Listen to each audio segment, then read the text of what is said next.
Section 6.4, Addition, Subtraction, and more multiplication. Addition and subtraction. For example, the sum of 7 and square root of 3 can be expressed as 7 plus square root of 3. We cannot simplify the sum. However, when we have like radicals having the same index and the same radicand, we can use the distributive law to simplify by collecting like radical terms. So if we had like square root of 7 square root of 3 plus square root of 3, or 1 square root of 3, I can add their numbers and keep the radicand. Think of it if it were 7x plus 1x. When you just add the numbers and keep the x to have 8x. Same idea. So let's take a look at these examples. Let's add or subtract. I have 6 square root of 7 plus 4 square root of 7. All right, we see that they have same radical with the same number. So I can add my leading terms. 6 plus 4 is 10, so I have 10 square root of 7. In the next one, we have 5 square root of 2 and 4 minus 4 square root of 3. Here we see they are not like radicals, so there isn't much I can do other than rewrite it because it itself is the answer.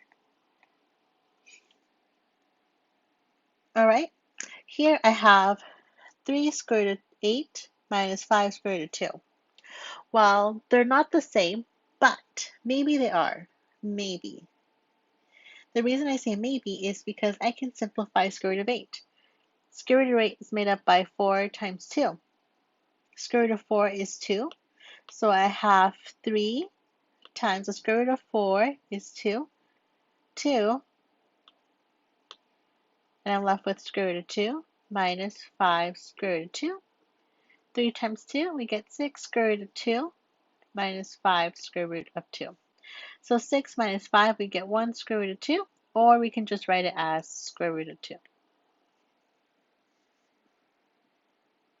And that's pretty much it. Okay, more multiplication. As we will see, all multiplication rules still apply.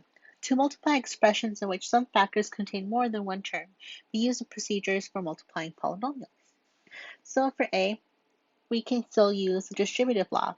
So I can multiply that square root of 3 to each number, so that I have square root of 3 times x minus square root of 3 times square root of 5. And then simplify as necessary.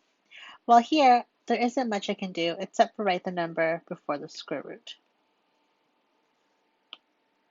Then I have the next one. I can multiply them together so that I have square root of 15. That's my answer. For B, same idea. Let's go ahead and try to multiply them and see what we get. I get the cube root of y times the cube root of y squared plus the cube root of y times the cube root of 2. Well, here we have like the same index, I can multiply the inside. So the cube root of y times y squared is y cubed, plus the cube root of y times 2, we get 2y. And here we see that the index and the square divide to make 1. So we're left with y to the first power plus the cube root of 2y. And lastly, we can still FOIL. So we can multiply our first. So I have 4 square root of 3 times square root of 3. We can still multiply our outer. So we have FOIL. Our outer would be a positive times a negative. We'll get a negative. I have 4 square root of 3 times 5 square root of 2. We have inner. Positive times a positive is positive. I have square root of 2 times square root of 3. And last, a positive times a negative is negative. So I have square root of 2 times 5 square root of 2. All right, I can multiply the insides. So I have 4 square root of 9 minus, I can multiply the insides. I have square root of 6, and 4 times 5 is 20. Square root, I can multiply the inside because they're the same index. 6 minus 5 can multiply the inside the radicand because we have the same index. They're both square roots. Square root of 4. All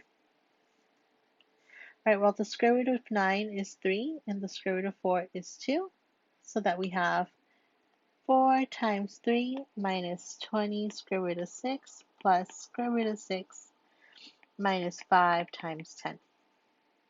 Where did I get 10 from? 5 times 2. Okay, so let's multiply those numbers together. Let's write it one more time. And please rewrite it each time. The biggest mistake I see is from students not wanting to rewrite it. So 4 times 3 is 12 minus 20 plus negative 20 plus 1, negative 19 square root of 6 minus 10. And 12 minus 10, we get 2 minus 19 square root of 6.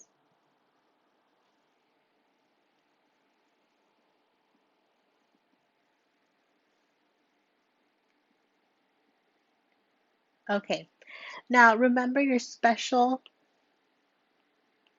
formulas from chapter 4? I'm sorry, chapter 5.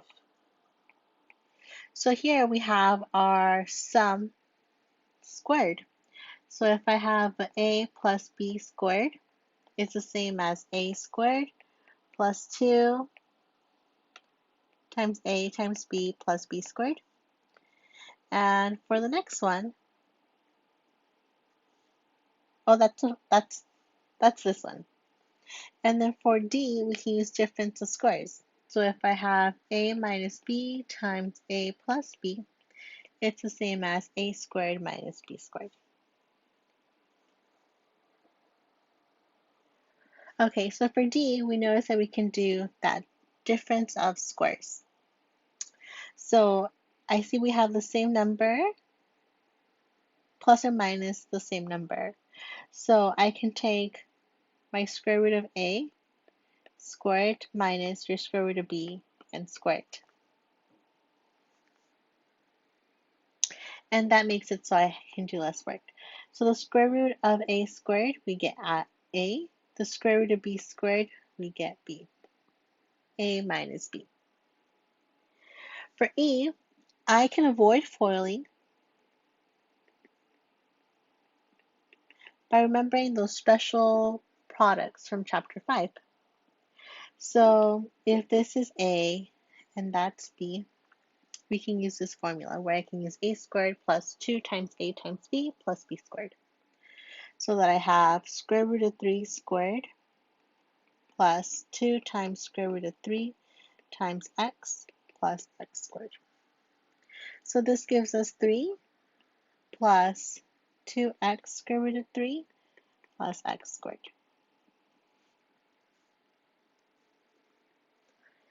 Okay, that's it for this section. Now you'll practice it more on homework. I know I went through it pretty quickly, but think of it as adding and subtracting variables. But instead of variables, you have radicals. Those radicals need to be the same index and the same number inside. So same index, same radicand. That's it for 6.4. Thank you.